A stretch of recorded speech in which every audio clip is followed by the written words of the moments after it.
Welcome to Mega TV Pakka Local. తిరుపతిలో Janasena party బలోపేతమే లక్ష్యంగా party incharge Kiran royal సభ్యత్వ నమోదు పోస్టర్ను ఆవిష్కరించారు. జనసేనాని పవన్ కళ్యాణ్ ఆదేశాల మేరకు రేపటి నుంచి సభ్యత్వ నమోదు కార్యక్రమాన్ని పండుగ వాతావరణంలో నిర్వహిస్తామని తెలిపారు. ఇప్పటికే 16 లక్షల మంది సభ్యులు ఉన్నారని, రాబోయే రోజుల్లో ఈ సంఖ్య మరింత పెరుగుతుందని ధీమా వ్యక్తం చేశారు. ఇదే సమయంలో గత వైసీపీ ప్రభుత్వంపై తీవ్ర విమర్శలు గుప్పించారు. కాపు సామాజిక వర్గంపై నిజమైన ప్రేమ ఉంటే అంబటి రాంబాబును వైసీపీ రాష్ట్ర అధ్యక్షుడిగా లేదా సీఎం అభ్యర్థిగా ప్రకటించాలని వైఎస్ జగన్ కు సవాల్ విసిరారు. ఏదైతే పవన్ కళ్యాణ్ గారు భారతదేశంలోనే ఏ ఒక్క నాయకుడు ఏ ఒక్క పార్టీ కూడా తన కార్యకర్త బతికుండగా చేయడం గొప్ప కాదు. వాళ్ళ కుటుంబానికి ఏమైనా ప్రమాదశాత్తు వాళ్ళు ఏమైనా చనిపోయినా లేకపోతే ఏమైనా ఇబ్బంది జరిగినా వాళ్ళ కుటుంబాన్ని ఆదుకోవాలనే ఆలోచనతో మొట్టమొదటిసారిగా సభ్యత్వ కార్యక్రమాన్ని వాళ్ళకి ఇన్సూరెన్స్ ద్వారా 5 లక్షల రూపాయలు వాళ్ళ కుటుంబానికి ఇవ్వడానికి పవన్ కళ్యాణ్ గారు శ్రీకారం చుట్టారు. ఇది గత 5 సంవత్సరాలు నడుస్తుంది, చేస్తున్నాం. ఎక్కడి నుంచో చాలా చిన్నగా స్టార్ట్ చేసి ఈరోజు దాదాపు 15 లక్షల మందికి పైగా క్రియాశీలక సభ్యత్వం పొందిన వాళ్ళు ఉన్నారు ఈ రాష్ట్రంలో. ఈసారి ఇంకా ఎక్కువ రాబోతున్నారు, ఎందుకంటే యువత ఇంకా కొంతమంది ఓటర్ హక్కు వచ్చింది, చాలా మంది జాయిన్ అవుతున్నారు. ఇంకోటి ఏమంటే గతంలో 500 రూపాయలు ఉన్న ఇన్సూరెన్స్ క్రియాశీలక సభ్యత్వ నమోదుని ఈసారి 100 రూపాయలు తగ్గించి 400 రూపాయలు గాను దాన్ని చేయడం జరిగినది. ఏ కుటుంబం కూడా నా పార్టీ, నా కార్యకర్తలు, నా మనుషులు వాళ్ళకి ఏమైనా జరిగితే వాళ్ళ కుటుంబానికి భరోసాగా జనసేన పార్టీ ఉందని చెప్పడానికే పవన్ కళ్యాణ్ గారు ఈరోజు ఈ నిర్ణయం తీసుకొని ఈరోజు ఈ జనసేన పార్టీ ఉద్యమ సభ్యత్వ నమోదు కార్యక్రమం చేపట్టడం చాలా గొప్ప నిర్ణయం. జగన్మోహన్ రెడ్డికి నిజంగానే కాపుల మీద ప్రేమ, కాపు టైగర్ అని చెప్పుకుంటున్న అంబటి రాంబాబు, కాపు టైగర్ అని చెప్పుకుంటున్న అంబటి రాంబాబు చెప్తున్నాం, మీరు నిజంగా కాపుల మీద ప్రేమ ఉంది, అంబటి రాంబాబు మీద ప్రేమ ఉంది, మిగతా కాపుల మీద ప్రేమ ఉంది, మేము కాపులకి పక్షాన నిలబడే పార్టీ అయితే వైఎస్ఆర్ కాంగ్రెస్ పార్టీ అధ్యక్షుడిగా అంబటి రాంబాబు తీసుకోగలుగుతారా? ఏదైతే పవన్ కళ్యాణ్ గారు గతంలో కొంతమంది అంటే నేను ఫస్ట్ నుంచి ఏదైతే క్రియాశీలక సభ్యత్వం పెట్టినప్పటి నుంచి మేము చేస్తున్నానో మాకెందుకులే మాకొద్దులే అన్న పంతాలో ఉన్న పరిస్థితుల్లో ఈరోజు క్రియాశీలక సభ్యత్వం రెన్యువల్ డేట్ అయిపోయింది, మళ్ళా మీరు ఎప్పుడు స్టార్ట్ చేస్తున్నారు రెన్యువల్ అనేసి ప్రజల్లో నుంచి అదేవిధంగా కార్యకర్తల నుంచి అనూహ్య స్పందన వస్తుంది. ఎందుకంటే వాళ్ళకి దాని యొక్క విలువ తెలుసు. పవన్ కళ్యాణ్ గారు ఆచితూచి ఆలోచించి చేసే విషయం ఏంటంటే కార్యకర్తలకి నాయకులకి భరోసాగా ఉండాలనే ఉద్దేశంతోనే క్రియాశీలక సభ్యత్వం పెట్టడం. దాని యొక్క ప్రజల్లో అనూహ్య స్పందన ఉంది. ఇప్పుడు కూడా రాబోయే రోజు 26వ తేదీ ఎప్పుడు రెన్యువల్ అనేసి కూడా చాలా మంది అడుగుతున్నారు. ఈసారి చాలా గొప్పగా చేస్తాం. పవన్ కళ్యాణ్ గారు కూడా చాలా ఇనిషియేట్ తీసుకొనేసి మొదటగా పిఠాపురంలో స్టార్ట్ చేశారు. 26వ తేదీ నుంచి 2 తెలుగు రాష్ట్రాలలో జరుగుతుంది. దీన్ని అత్యంత విజయవంతం చేస్తామనేసి కూడా తెలియజేస్తున్నాం.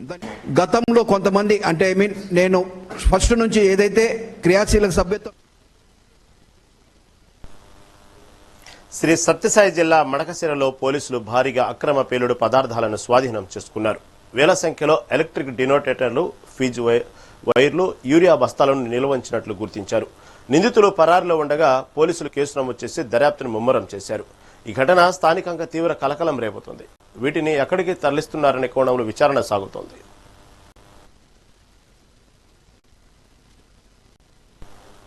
ఏలూరులోని జ్వాలా పరమేశ్వరి కాలనీలో మద్యం బార్ ఏర్పాట్లను వ్యతిరేకిస్తూ ప్రజా సంఘాలు, స్థానిక మహిళలు భారీ ఎత్తున రాస్తారోకో నిర్వహించారు.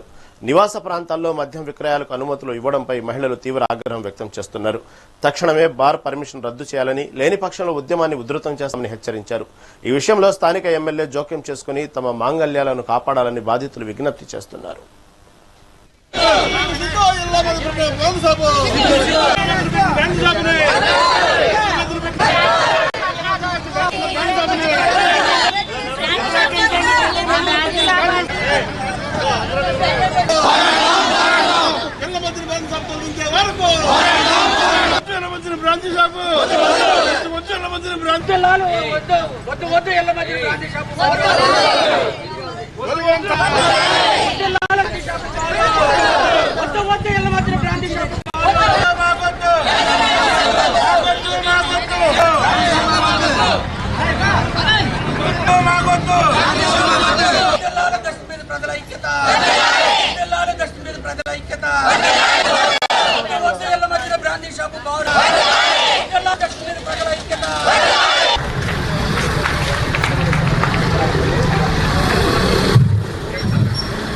వరకు ధ్వంసం జరిగించే వరకు ధ్వంసం జరిగించే వరకు సిగ్గు ఎల్ల మధ్యన ధ్వంసాలు పెట్టడం.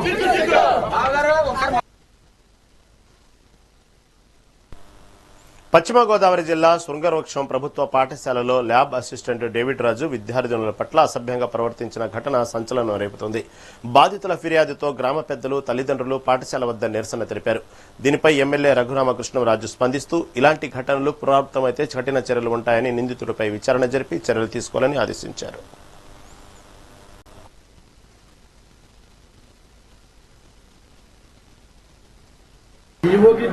అంటే హెచ్ఎం గారు ఇది ఒకసారి కాదు, గతంలో 2-3 కంప్లైంట్లు ఉన్నాయి స్కూల్ మీద. అయినా బాగానే ఏదో సర్దుబాటు చేస్తున్నారు.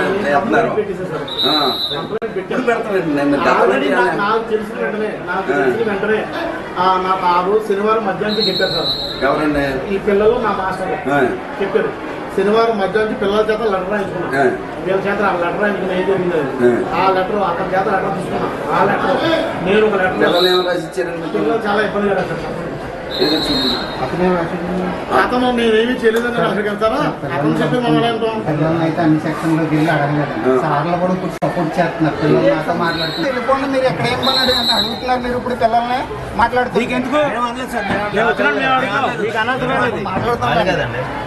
మీరు మాట్లాడకండి. మీరు సపోర్ట్ చేయొద్దు. మీరు ఎవరి పిల్లలు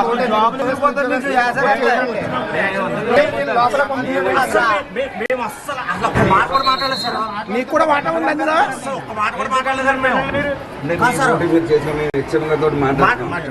మీరు పిల్లల్ని కంట్రోల్ చేస్తామని లోపల వరకే.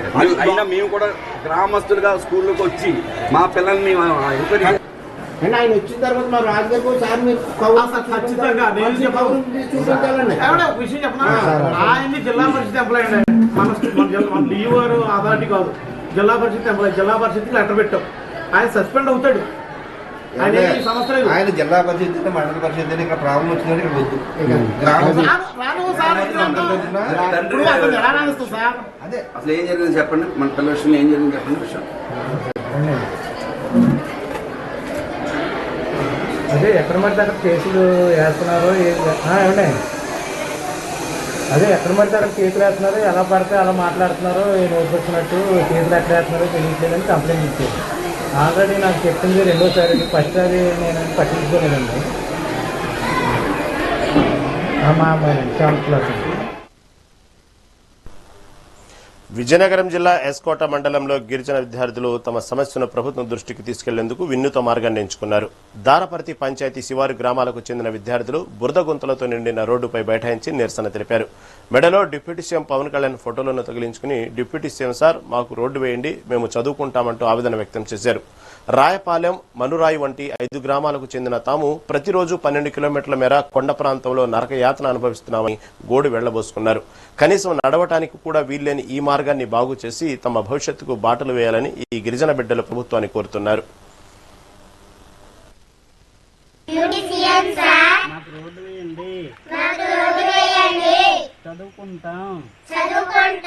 రోజు 12 కిలోమీటర్లు కొండ దిగుతున్నాం. డిప్యూటీ సీఎం సార్ మాకు రోడ్డు వేయండి, మీకు దండం పెడతాం.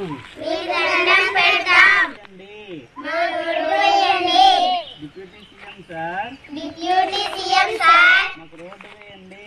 మాకు రోడ్డు వేయండి.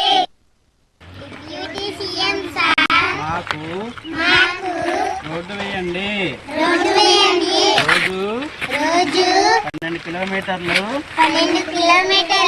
నడుస్తూ చదువుకుంటున్నాము. డిప్యూటీ సీఎం సార్ మాకు రోడ్డు వేయండి, మేము చదువుకుంటాము. మాకు రోడ్డు వేయండి. రాష్ట్రంలో గంజాయి రహిత సమాజం కోసం ప్రభుత్వం చేపట్టిన చర్యలు వేగవంతమయ్యాయి. అనకాపల్లి జిల్లా పరవాడలోని కోస్టల్ వేస్ట్ మేనేజ్మెంట్ ప్రాజెక్టు వద్ద భారీ ఎత్తున గంజాయిని పోలీసులు ధ్వంసం చేశారు. అనకాపల్లి, అల్లూరి సీతారామరాజు జిల్లాలకు సంబంధించి 783 కేసుల్లో పట్టుబడిన సుమారు 52,336 కిలోల గంజాయిని 142 లీటర్ల హనీష్ ఆయిల్ను ఐజీ గోపీనాథ్ జట్టి సమక్షంలో విడుదల చేశారు. గంజాయి సాగును అరికట్టడమే కాకుండా సాగు మాన్పించిన రైతులకు ప్రత్యామ్నాయంగా 1.59 కోట్ల మొక్కలను పంపిణీ చేశామని తెలిపారు. గంజాయి బాధితులకు పునరావాసం కూడా కల్పిస్తున్నామన్నారు.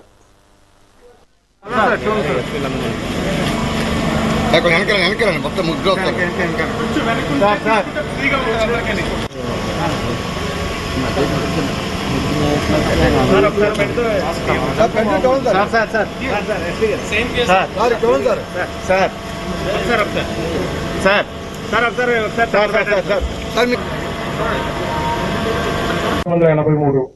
కేసులకు సంబంధించి దాదాపుగా 52,336 కేజీల గంజాయి, 142 కేజీల ఆశిష్ ఆయిల్ ని ఈ రోజు ఇక్కడ ధ్వంసం చేయడం జరుగుతుంది కమిటీ అప్రూవల్ తర్వాత. అదేవిధంగా ఇంకా పెండింగ్ లో ఉన్నటువంటి 27,375 కేజీల గంజాయి, 16 కేజీల ఆశిష్ ఆయిల్, 78 గ్రాముల ఓపియం కూడా రాబోయే రోజుల్లో డిస్ట్రిక్ట్ చేయాల్సినటువంటి అవసరం ఉంది. సో ఈ విధంగా నార్త్ కోస్టల్ ఆంధ్రాలో ముఖ్యంగా విశాఖపట్నం రేంజ్ పరిధిలో గంజాయి మీద తీసుకున్నటువంటి చర్యలు ఇప్పటివరకు ఏదైతే తీసుకున్నామో అవి సఫలీకృతం అవుతున్నాయి. సాగుని హీరోకు గంజాయి డిస్ట్రక్షన్ ఈ రోజు చేసుకుంటున్నాము. నా ఐజీ సార్ నిర్దేశాల మీద ఇది లాస్ట్ 4-5 months నుంచి దాని మీద కాన్సన్ట్రేట్ చేసి డిడిసి అంటే డ్రగ్ డిస్పోజల్ కమిటీ సంబంధించి ప్రాపర్ గా ప్రొసీజర్ ఫాలో చేసి ఈ స్టేజ్ వరకు తీసుకుని వచ్చాము. ఇందులో ప్రీవియస్ కేసెస్ కూడా ఏదైనా కేసెస్ మనకి మిగిలిపోయింది, టెక్నికల్ ఇష్యూస్ వల్ల మిగిలిపోయింది, అది కేసెస్ కూడా లీగల్ గానే కంప్లీట్ చేసేసి ఈ రోజు మనం డిస్ట్రక్షన్ కి తీసుకుని వచ్చాము. ఈ లాస్ట్ 1 or 2 years నుంచి మీ అందరే చూసే ఉంటారు, గవర్నమెంట్ తరఫు నుంచి మన ఏపీ పోలీస్ డిపార్ట్మెంట్ నుంచి మన ముఖ్యమైన objective zero cultivation of ganja and zero tolerance of ganja cultivation and ganja transportation. దానికి సంబంధించి అనకాపల్లి డిస్ట్రిక్ట్ లో కూడా లాస్ట్ 2025-24 ఇప్పుడు 2020లో కృష్ణా జిల్లాలో రోడ్డు ప్రమాదం చోటు చేసుకుంది. అవనిగడ్డ నాగాయలంక ప్రధాన రహదారిపై పక్కబట్లవారిపాలెం ఐస్ ఫ్యాక్టరీ వద్ద ప్రయాణికులతో వెళ్తున్న ఆటో ఒక్కసారిగా అదుపు తప్పి పల్టీ కొట్టింది. బాపట్ల జిల్లా అల్లపరు గ్రామం నుండి నాగాయలంక మండలం పరచివరలో జరిగే ఒక కార్యక్రమానికి 10 మంది ప్రయాణికులు వెళ్తుండగా ఘటన చోటు చేసుకుంది. ఈ ప్రమాదంలో ఆటోలో ఉన్న 3కి స్వల్ప గాయాలు కాగా మరో వ్యక్తికి తీవ్ర గాయాలయ్యాయి. గమనించిన స్థానికులు వెంటనే 108కు సమాచారం అందించి క్షతగాత్రులను అవనిగడ్డ ప్రభుత్వ ఆసుపత్రికి తరలించారు. కేసు నమోదు చేసి ఎస్ఐ రాజేష్ దర్యాప్తు చేస్తున్నారు. అనకాపల్లి జిల్లాలో వరుస మోసాలకు పాల్పడుతున్న ఓ కిలాడి దొంగను పోలీసులు ఎట్టకేలకు అరెస్ట్ చేశారు. సచివాలయ ఉద్యోగిని అని కొత్త పెన్షన్లు ఇప్పిస్తానని నమ్మిస్తూ మహిళల మెడలోని బంగారు గొలుసులతో ఉడాయించాడు. గత ఏడాది అనకాపల్లి పట్టణంలో ఒక మహిళను, నవంబర్లో ఎస్ రామాయవరం మండలం కొర్రుపోలులో మరో మహిళను ఇదే తరహాలో మోసం చేసి బంగారం దోచుకున్నాడు. నిందితుడిపై ఇప్పటికే ఏపీ వ్యాప్తంగా 42 కేసులు ఉన్నట్లు పోలీసులు గుర్తించారు. అనకాపల్లి రైల్వే స్టేషన్ సమీపంలో నిందితుడిని పోలీసులు అరెస్టు చేశారు. అనంతరం అతని వద్ద నుంచి 87 గ్రాముల బంగారాన్ని స్వాధీనం చేసుకున్నారు. ప్రభుత్వ పథకాల పేరుతో వచ్చే గుర్తు తెలియని వ్యక్తులకు నమ్మొద్దని జిల్లా డీఎస్పీ శ్రావణి అన్నారు.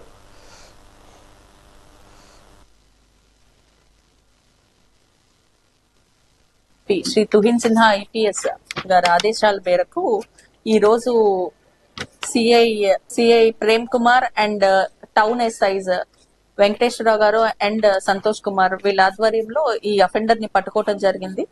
ఈ అఫెండర్ వచ్చేసి శివకొండపాలెం, రాజోల్ మండలం, కోనసీమ డిస్ట్రిక్ట్ కి చెందినవాడు. ఇతను మీద అరౌండ్ 42 కేసెస్ రిజిస్టర్ అయి ఉన్నాయి. ఇతను ఎక్కువ చీటింగ్ కేసెస్ చేస్తాడు. ఎలా చేస్తాడు అంటే, తను ఒక సచివాలయం ఎంప్లాయీ అని చెప్పి ఇల్లు అద్దె కోసం వెతుకుతున్నానని చెప్పి ఈ లేడీస్ ఎవరైతే ఒంటరిగా ఉంటారో వాళ్ళ దగ్గరికి వెళ్ళటం, వాళ్ళు ఈ ఫోటో తీస్తాను, ఫింగర్ ప్రింట్స్ తీస్తాను అని చెప్పటం, అండ్ ఫోటో తీసే క్రమంలోనే మీకు గోల్డ్ జ్యువెలరీ ఏదైతే మీ మెడలో ఉంటే ఇలాగా మీకు ఈ స్కీమ్స్ ఏమీ రావు, సో దయచేసి మీ గోల్డ్ జ్యువెలరీ పక్కన పెట్టి మేము ఫొటోస్ తీస్తానంటాం. ఈ గోల్డ్ జ్యువెలరీ పక్కన పెట్టాక ఈ ఫొటోస్ ఫేస్ వాష్ చేసుకోండి, లేకపోతే ఫింగర్స్ వాష్ చేసుకురండి అని చెప్పేసి ఈ లోపు వాళ్ళ లోపలికి వెళ్లే లోపల ఆ గోల్డ్ జ్యువెలరీ ఏదైతే మెడలో తాడు ఉంటుందో అది తీసుకుని వెళ్లిపోవటం. ఈ క్రమంలో ఇతను అరౌండ్ 42 అఫెన్సెస్ ఇప్పటిదాకా చేయటం జరిగింది.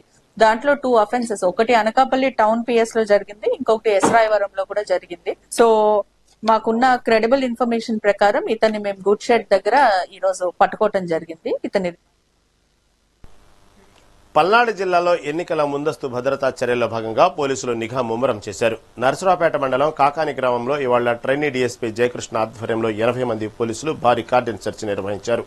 6 బృందాలుగా విడిపోయి జరిపిన ఈ తనిఖీల్లో సరైన పత్రాలు లేని 15 బైకులు, ఒక ఆటోను సీజ్ చేశారు. ఇక ఈ దాడుల్లో కొన్ని కత్తులు, మారణాయుధాలను స్వాధీనం చేసుకున్నారు. శాంతి భద్రతల పరిరక్షణకు నిర్వహించిన సోదాలకు గ్రామస్తులు పూర్తి స్థాయిలో సహకరించారని డీఎస్పీ వెల్లడించారు.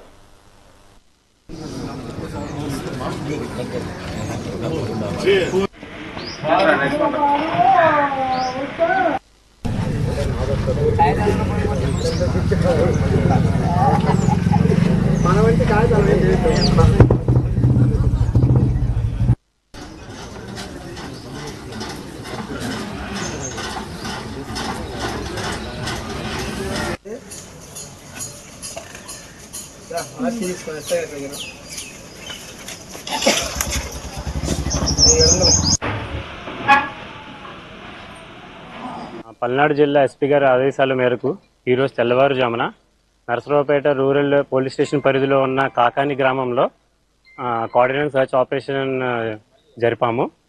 ఈ ఆపరేషన్లో సుమారు ఒక 80 మంది పోలీస్ సిబ్బంది 6 టీములుగా విభజించబడి మొత్తం గ్రామంలో ఉన్న సుమారు ఒక 400 ఇళ్ళు అన్ని సర్చ్ చేయడం జరిగింది. ఈ ఆపరేషన్ ఒక ముఖ్య ఉద్దేశం పబ్లిక్ యొక్క ట్రస్ట్ అండ్ కాన్ఫిడెన్స్, పోలీస్ మీద ఉన్న కాన్ఫిడెన్స్ బిల్డ్ చేయడానికి. ఈ కాకాని విలేజ్లో పొలిటికల్ రైవలరీ ప్రీవియస్గా మేము అబ్జర్వ్ చేసాం. సో అప్కమింగ్ ఎలక్షన్స్, వచ్చే ఎలక్షన్స్ ఏమన్నా లోకల్ బాడీ ఎలక్షన్స్ దృష్ట్యా ఈ మళ్ళీ ఎటువంటి అసాంఘిక కార్యక్రమాలు కానీ లేకపోతే పొలిటికల్ రైవలరీస్ జరగకుండా చూడడానికి యాజ్ ఎ ప్రివెంటివ్ మెజర్ మేము ఈ ఆపరేషన్ చేయడం జరిగింది. ఈ ఆపరేషన్లో 15 2 wheelers without proper documentation or number plates లేకుండా అండ్ ఒక 3 వీలర్ సీజ్ చేశాము. అదేవిధంగా కొన్ని కత్తులు ఇంకా వేరే ఆయుధాలు ఏమైనా ఉంటాయి కొన్ని తెచ్చి ఇక్కడ పెట్టారు. అవి వెరిఫై చేసి ఏ పర్పస్కి అయితే వాడుతున్నారో అది వెరిఫై చేసి మేము చూస్తాము. పల్నాడు జిల్లా ఎస్పీ గారి ఆదేశాల మేరకు మార్కాపురం జిల్లా త్రిపురాంతకం మండలంలో రోడ్డు ప్రమాదం చోటు చేసుకుంది. దీవేపల్లి గ్రామ సమీపంలో చేపల లోడుతో వేగంగా వెళ్తున్న లారీ ఒక్కసారిగా అదుపు తప్పి బోల్తా పడింది.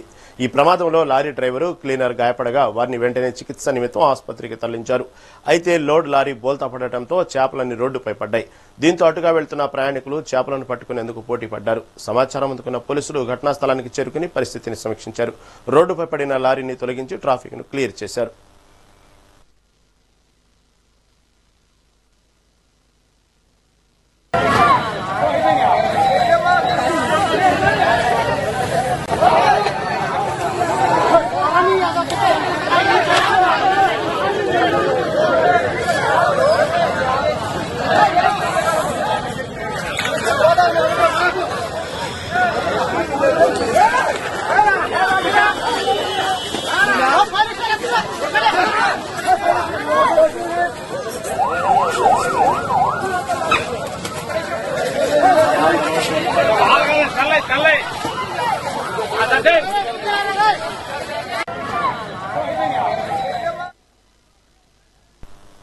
పల్నాడు జిల్లా రాజుపాలెం మండలం ఉప్పలపాడులో మహిళ అనుమానాస్పద స్థితిలో మృతి చెందడం కలకలం రేపింది.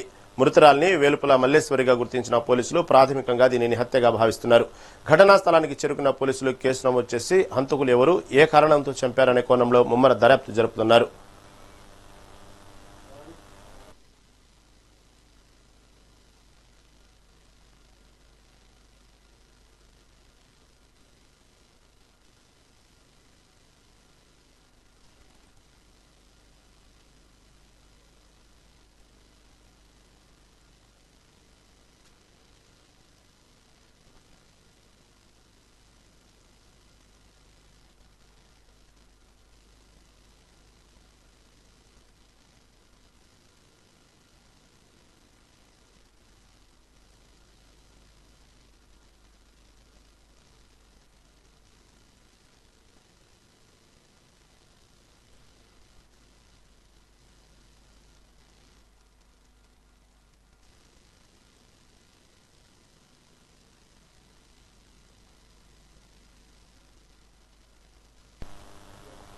ఏలూరు జిల్లా కలెక్టరేట్ వద్ద అంగన్వాడీ కార్యకర్తలు రిలే నిరాహారదీక్షకు దిగారు.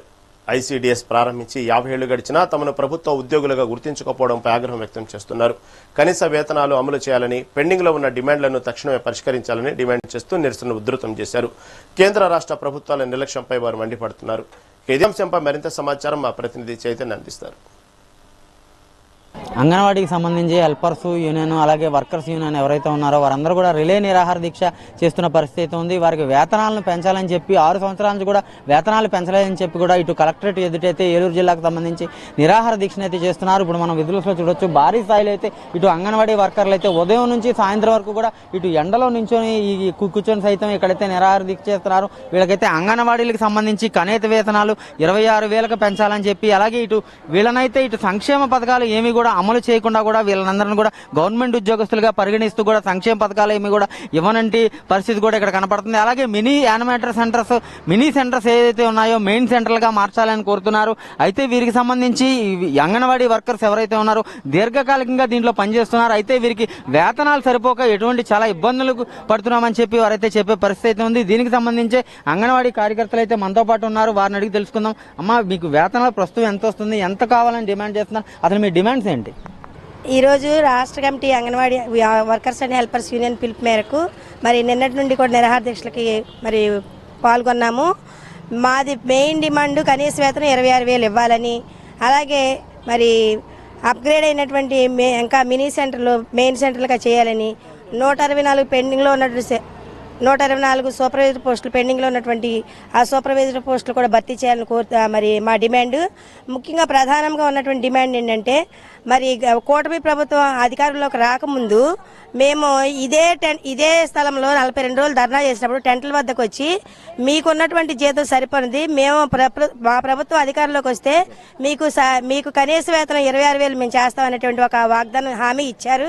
ఇవాళ 2 సంవత్సరాలు పూర్తినా సరే కనీసం ప్రభుత్వం మా గురించి పట్టించుకోవడం లేదు.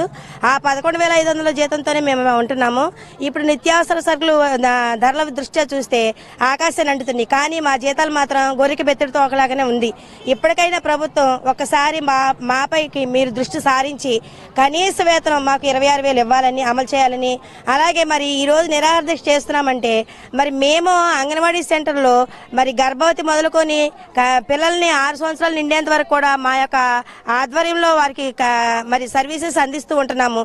చూడండి, ఇప్పుడు గత కాలంలో మరి సునామీలు వచ్చిన తుఫాన్లు వచ్చినాయి అంటే మేము సెంటర్లో ఉన్నాము. అన్ని అంటే లక్షల జీతాలు తీసుకున్నటువంటి ఉద్యోగస్తులందరూ కూడా ఇళ్లలో ఉంటే మేము ఆ చలిలో తుఫాన్లో మేము సెంటర్లో ఉండి గర్భవతులకి అంటే 8-9 నెలలు డెలివరీ అయ్యేటువంటి గర్భవతుల సంరక్షణ కోసం మేము సెంటర్స్లో ఉండి వాళ్ళ ఇళ్ళ చుట్టూ మేము తిరిగి వాళ్ళు ఫాలో అప్ చేసుకుంటూ ఆ యొక్క పెయిన్స్ వచ్చే టైంలో హాస్పిటల్ తీసుకెళ్లి జాయిన్ చేసేటువంటి పరిస్థితులు కూడా ఉన్నాయి. గతంలో మీకు ఎంతవరకు జీతం వచ్చేది, అలాగే ఈ ప్రీ స్కూల్ పిల్లలకి పథకం అమలు చేయమని అంటున్నారు, అదేంటమ్మా? ప్రీ స్కూల్ పిల్లల యొక్క అంటే తల్లికి వందనం అనేటువంటి పథకాన్ని అమలు చేశారు కదా. ఇప్పుడు మమ్మల్ని అంగన్వాడీ అంటే ప్రభుత్వ ఉద్యోగులుగా అంటున్నారు. ప్రభుత్వ సంక్షేమ పథకాలు మాత్రం మాకైతే వర్తించట్లేదు. మరి ప్రభుత్వ ఉద్యోగులుగా గుర్తించేటువంటి మీరు ప్రభుత్వానికి ఉద్యోగస్తులుగా ఆ ప్రభుత్వ ఉద్యోగులకు ఇచ్చేటువంటి జీతాన్ని మాకు అమలు చేయండి. అదే కదా మేము అడుగుతున్నాము. మరి మాకు మీ ప్రభుత్వ ఉద్యోగులకు ఇచ్చేటువంటి జీతాన్ని మీరు మాకైతే ఎవరు, కానీ సంక్షేమ పథకాలు మాత్రం మీరు మాకు అమలు చేయరు. ప్రభుత్వ ఉద్యోగులు అంటారు, ఏ సంక్షేమ పథకం అమలు చేయాలో ప్రభుత్వ ఉద్యోగులు అంటారు, కానీ మేము ప్రభుత్వ ఉద్యోగులు కాదు. మరి సంక్షేమ పథకాలు ఎందుకు ఎవరు మాకు? ఈ రోజు సగటు కార్మికుడు బ్రతకాలంటే రోజుకి 600-700 లేనిదే బ్రతకట్లేదు. అలాంటిది మీరు మాకు 375 రూపాయలు రోజుకి ఇస్తున్నారు. అది కూడా మీకు ఇవ్వటం అది మీకు ఎక్కువే అని అంటున్నారు ప్రభుత్వం. ఒకసారి స్పందించండి. మాకు ఇవ్వాల్సినటువంటి కనీస వేతనం 26,000 ఇవ్వకపోతే ఈ పోరాటాన్ని ఇంకా అలాగే మాకు ఇప్పుడు ఈ అంగన్వాడీ కేంద్రాలు ఏదైతే ఉందో ఈ మెనూ ఛార్జీలు పెంచాలి, గ్యాస్ ఛార్జీలు పెంచాలంటున్నారు. అంటే మెనూ ఛార్జీలు, గ్యాస్ ఛార్జీలు అంటే ఏంటి? మెనూ ఛార్జీలు అంటేనండి, ఇప్పుడు ప్రీ స్కూల్ పిల్లలకి 75 గ్రాములు బియ్యం రోజుకొచ్చి, అలాగే ఆయిల్ ఒక బెనిఫిషరీకి వచ్చి 5 గ్రాములు ప్రెగ్నెంట్కే కానీ లాక్టేటింగ్ మదర్కే కానీ ప్రీ స్కూల్ పిల్లలకే కానీ 5 గ్రాములు, అలాగే పప్పు ఏమో 15 గ్రాములు. ఈ మెనూ ఛార్జీ అప్పుడు మేమేమో అవి 5 గ్రాములతో మేము అంటే పిల్లలకి రోజుకి 2 రకాల కూరలు వండాలి. ఆ మెనూ ఛార్జీలు మా కనీసం 15 పైసలు 25 గ్రాముల నూనెకి ఈ కాన్వెంట్స్ బిల్స్ సరిపడినటువంటి మాకు ఎటువంటి బిల్లులు కూడా సరిగ్గా ఇవ్వట్లేదు. రెండోది ఏంటంటే ఆ యొక్క క్వాంటిటీ పెంచాలి. క్వాంటిటీ పెంచాలి, క్వాలిటీ కూడా పెంచాలి. మెనూ పిల్లలకి సరిచాలని భోజనం పెడుతున్నారు, వాటిని క్వాంటిటీ పెంచాలి, వాటికి సరిపడా డబ్బులు ఇవ్వాలంటారు. అవును, ఇవ్వాలి. అలాగే మాకు కూడా మెనూ ఛార్జీలు అంటే మాకు ఇచ్చేటువంటి ఈ కాన్వెంట్స్ బిల్స్ సరైనటువంటి ధరలకు సరిపడినటువంటి కాన్వెంట్స్ బిల్స్ మీరు మాకు ఇవ్వట్లేదు. అయితే బిల్లులు పెండింగ్ ఉండిపోయినా అంటున్నారు. ఈ బిల్లులు పెండింగ్ ఉండిపోతే పిల్లలకి ఎలా గిట్టుకొస్తున్నారు ఇదంతా? మాకు ఇచ్చేటువంటి జీతంలోనే మా సొంత డబ్బులు పెట్టి ఇచ్చేటువంటి జీతం ఎలాగో చాలదు, అద్దెలు కట్టడానికి గ్యాస్ బిల్లులు తెచ్చుకోవడానికి సరిపోదు. కానీ మా సొంత డబ్బులు పెట్టి పిల్లలకి కాన్వెంట్స్ బిల్స్ మేము కొనుక్కొస్తాం. అలాగే ఇండెక్స్ ఇచ్చారు, నెలకు 500 రూపాయలు కరెంటు బిల్ అన్నారు, ఇప్పటికి లేదు.